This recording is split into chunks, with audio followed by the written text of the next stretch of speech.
ডাক দিয়েছে তুহিন ভাই, জাগোবাহে তিস্তা বাজাই। আগামী সেই তিস্তা এখন বালুময়, বালুচর। বালু দিয়ে আমাদের জেলা বিএনপি নেতৃবৃন্দ এখানে আছেন।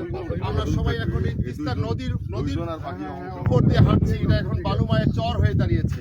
আমাদের এই অঞ্চলের স্বপ্ন তিস্তাকে নিয়ে যে মহাপরিকল্পনা আগামী দিনে সেটা বাস্তবায়নের জন্য আমরা 17 ও 18 তারিখ আমরা যে অবস্থান ধর্মঘট করবো। এখানে আপনারা সকলেই এই অঞ্চলের মানুষ, পুরো উত্তরাঞ্চলের মানুষের কাছে আমরা আশা করব আমাদের প্রাণের দাবি, সবার দাবি এই তিস্তা মহাপরিকল্পনা যেন বাস্তবায়ন হয়।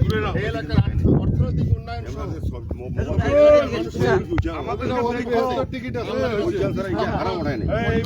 আমরা বাস্তবায়ন আপনাদের সকলের সহযোগিতা চাই।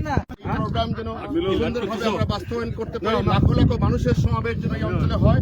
ইঞ্জিনিয়ার শাহরুল ইসলাম তুহিন ভাই বারবার খবর রাখছেন। আগামী 17-18 তারিখে ভার্চুয়ালি এখানে বক্তব্য রাখবেন। 18 তারিখ আমাদের দেশটা তারেক রহমান এবং